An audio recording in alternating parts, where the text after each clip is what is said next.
It's time for the Golf News Report with me, Joey Flatcap, for June 24th. Hello, everybody. It's Wednesday, June 24th, 2026, and the golf world has a full slate this week.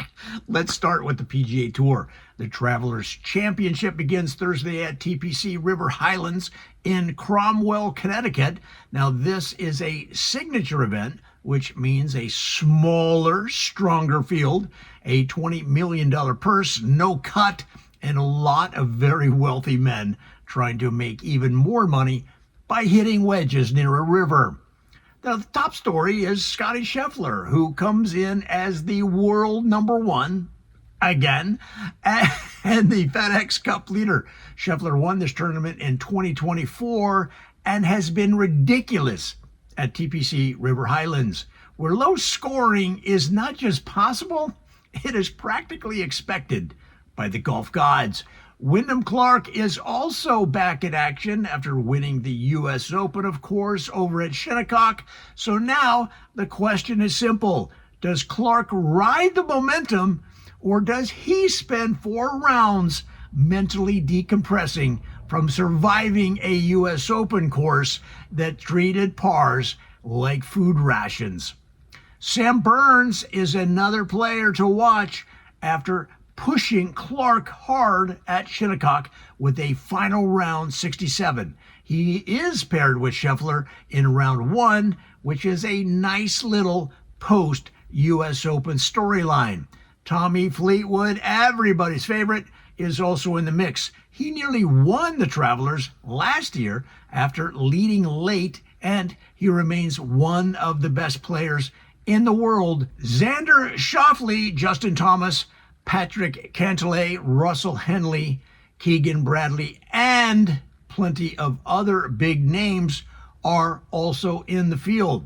What about Rory? Rory McIlroy, however, is skipping the event, continuing his lighter schedule after a very frustrating U.S. Open. On the LPGA Tour, this is a major championship week. The KPMG Women's PGA Championship runs Thursday through Sunday at Hazeltine National Golf Club, of course, in Chaska, Minnesota. This is one of the biggest women's golf events of the year, and this edition comes with a record $13 million purse, the largest purse in women's golf history. Nelly Korda headlines the field as world number one, seemingly her permanent spot. She is trying to keep adding to a season and career that already feel like someone entered a cheat code. Defending champion Min Ji Lee is also back. She won this championship last year and already owns 3 major titles, so she is not exactly showing up to browse the pro shop. Lydia Ko is another fascinating name this week. If she wins, she completes the LPGA Career Grand Slam. Other major names to watch include Gino Titakun, Runing Yin, Hannah Green, Hye-Ron Yu, Se Young Kim, and local interest player Lauren Coughlin, who was born near Minneapolis and could get some extra crowd support at Hazeltine. This one has everything: a major title, record purse, big stars, legacy stakes, and the usual cruel math of championship golf. Now over to LIV. Yes, LIV Golf Louisiana runs this week at Bayou Oaks at City Park in New Orleans. This is LIV's debut in Louisiana, and it brings the full LIV package: shotgun starts, team golf, loud music, giant purses, and a general atmosphere suggesting a golf tournament was merged with a tech conference afterparty. The course is Bayou Oaks South Course, set inside New Orleans City Park. The setup should reward creativity and shot making, of course, which is good because LIV has plenty of players who can still absolutely light up a golf course.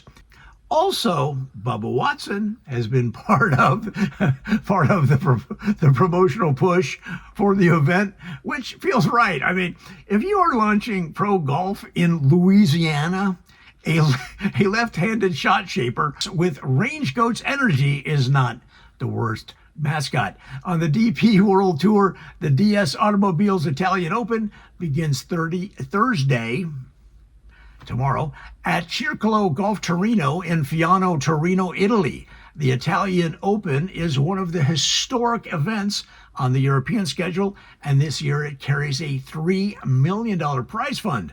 Danny Willett is among the notable names returning to Italy, and Joaquin Niemann has also been listed among the favorites in betting chatter rooms around the event. The Italian Open gives us a very different flavor from the Travelers.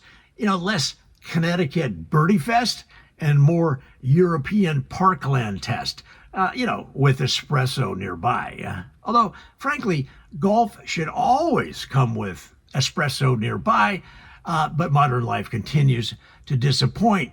On the Corn Ferry Tour, the Memorial Health Championship, presented by LRS, runs tomorrow through the 28th at Panther Creek Country Club in Springfield, Illinois. This is where players are grinding for PGA Tour cards, trying to turn one great week into a career-changing opportunity. It is not always glamorous, but it is often where the hungriest golf gets played. On the Epsom Tour, the Island Resort Championship, sign me up, begins June 26th at Sweetgrass Golf Club in Harris, Michigan. The Epsom Tour is the LPGA's developmental tour, so this is another place to watch future LPGA names before everybody else pretends, I knew them all along. No, you didn't. On the Ladies European Tour, the Kip Sport Czech Ladies Open runs June 26th through the 28th at the Royal Beirut Golf Club in the Czech Republic. The LET continues its global summer swing, and these events are always worth watching because the fields are international, hungry, and usually filled with players one hot week away from a much bigger stage. On PGA Tour Americas, the Blue Cross and Blue Shield of Kansas Wichita Open runs tomorrow through the 28th. And on PGA Tour Champions, the Dix Open runs this week in Endicott, New York. The senior circuit is heading toward a big stretch, with the U.S. Senior Open coming next week at Scioto Country Club in Columbus, Ohio. Yes, Columbus gets a senior major because apparently the golf gods finally checked a globe. Odd news and side notes. The biggest off-course golf story this week is the PGA Tour's announced overhaul of the entire league for 2028. The Tour is planning a new model with a top-tier championship series and a lower-tier challenger series, including promotion and relegation. In other words, golf looked at European soccer and said, what if we also made job security terrifying? Rory McIlroy has publicly backed the new model, calling it a fan-first move, but he's also skipping the Travelers this week. That is not necessarily a contradiction, though.